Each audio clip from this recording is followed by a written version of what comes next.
Hi there. Thank you so much for being here. So I will get right to it. Um, Resilience, the ability to spring back into shape after being pulled, bent, or stretched. Resilience, flexible, pliable, supple. Resilience, the capability to recover quickly from difficulties. Whether you grow up with a silver spoon or in poverty, resilience is your greatest asset. The beauty is that resilience is not something one is born with, it is a choice. Resilience is what will get you beyond the wall. I had the great fortune of growing up with two extremely supportive parents, what one might refer to as an abundance of opportunity, a charmed life, if you will. The events of my life were my ultimate inspiration. My life, my story, are proof, however, that a charmed existence is not a state of mind, but a state of being, a matter of choice. I have learned with no uncertainty that we are never immune to great challenges, yet we are gifted with the opportunity to choose how we deal with them. When I was a teenager, my mom became severely ill, spending the greater part of 4 years in the hospital, in and out of consciousness, fighting for her life. 4 years and 13 surgeries later, the doctors credited her strong desire to live as the driving force behind her unexpected and inspired recovery. There were so many times she could have given up, but she never did. She chose to live a life of perseverance and resilience. Inspired by my mother's indomitable will and with the full support of my father, as a young adult, I set out with complete confidence to fulfill my dreams. These dreams, I was told as a child, were mine for the taking. I knew I could achieve anything I set my mind to. Yet in an instant, my charmed rose-colored world was rocked when in a quaint New England town, I was brutally attacked and raped by a stranger. Faced with the shattering challenge of this assault, it was up to me to make a choice, and I made one. This one night, that's all he gets. I chose to not let this experience define me. I chose to focus on all I was so fortunate to have. I committed to step through this and use it to inspire others.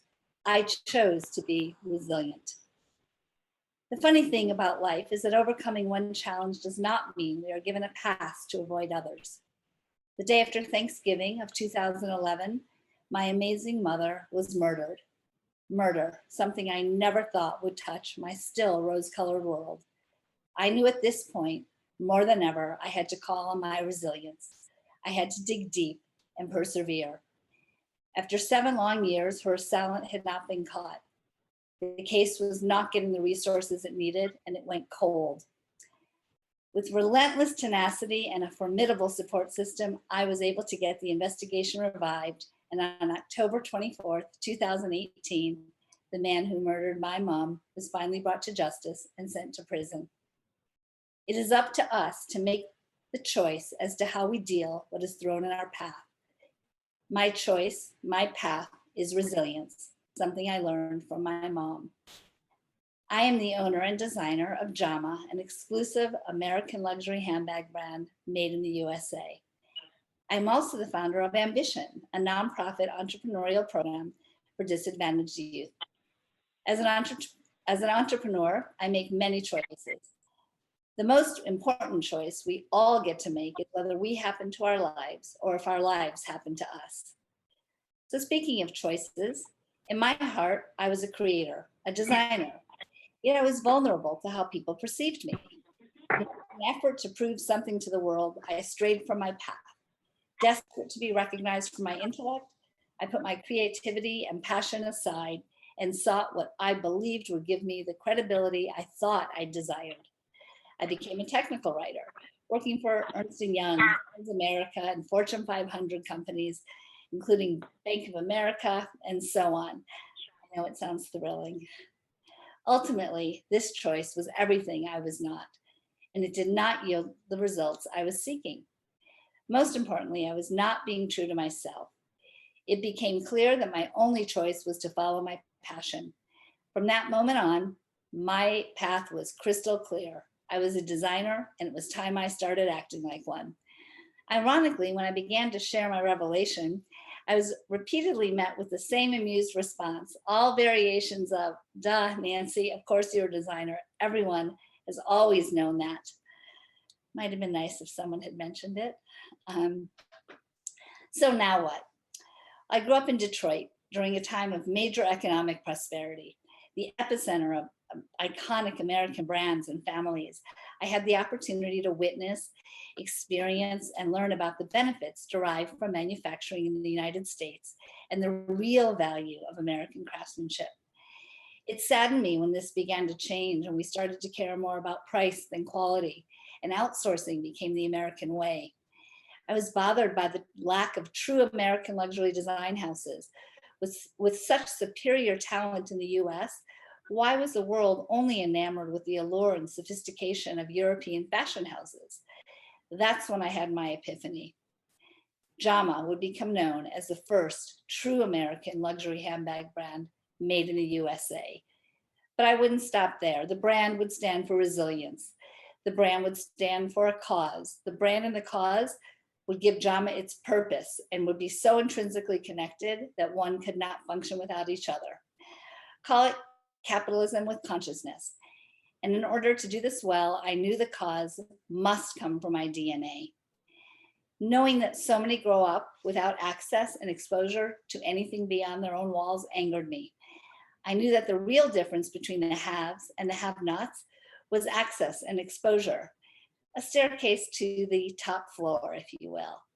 Having grown up with an abundance of support and opportunity, I sat at what I call the ideal dinner table, where I was encouraged to ask questions and to challenge the status quo. I was taught the infinite possibilities that life could afford. I asked myself one day, what happens if you didn't grow up at my dinner table? Where do you learn all of this?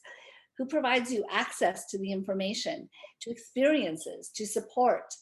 That's when I realized I wanted to find a way to share my dinner table with those who didn't have the great fortune that I did. This was the vision upon which I founded Ambition.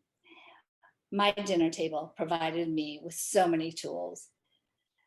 My aspirations were big.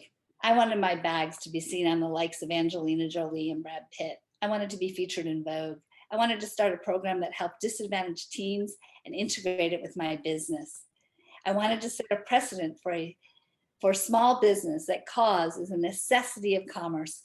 I wanted to build a brand that would be spoken about in the same breath as Chanel, Hermes, and the ubiquitous fashion houses. Enduring symphonies of Nancy, you can't do that. There will never be another big house. Nancy, you must focus solely on the money and then worry about your cause. Not to mention this ambition program you want to launch is impossible. Schools won't let you in. You don't understand the red tape. And by the way, who really cares about product made in the USA? And featured in Vogue, really? Well, that is the beauty of pursuing your passion and for being resilient and perhaps even a little bit insane. Every challenge simply becomes an achievable task. Now I smile at the naysayers, although you should hear what's really going on in my head. So it's been over 20 years and Jama is going strong. Brad and Angelina bought 9 bags. Jessica Alba, Channing Tatum, and countless other celebrities have purchased the brand. In honor of Chinese New Year and following in the footsteps of Hermes, the Bank of China chose Jama as the coveted gift for their 8 highest net worth account holders. In collaboration with Gunther Works, I designed a bag for the iconic Porsche 993. I was even commissioned to design a collection for former President Bill Clinton, Hillary Clinton, and Chelsea, which I presented to Bill himself. A new book called The Wanderlust Warrior Project has a chapter dedicated to my life story. We've been featured in Vogue and compared to Hermes, and it's now fashionable and respectable to be made in the USA. Ambition just turned 10. We've worked with over 700 dynamic teenagers and have witnessed countless success stories. Our students have had the great privilege of spending time with special guests, including Sir Richard Branson and Bill Clinton, while a roster of extraordinary mentors continue to work with our kids. I knew that, like my dinner table, surrounding myself with the right support system of mentors, believers, change makers, visionaries would be critical to my success. I decided that if you were not my cheerleader, then you were not allowed to play in my sandbox. As Jama emerges as a preeminent American luxury brand and as ambition continues to provide access and exposure to youth, I look forward to the day when a young entrepreneur beginning his or her journey hears my story, reflects on my path, and is told that Nancy Gale's way is the only way to do it, only to hear him or her respond, "With the hell with Nancy Gale, I'll do it my way." After all, her company slogan is "Be Who You Are."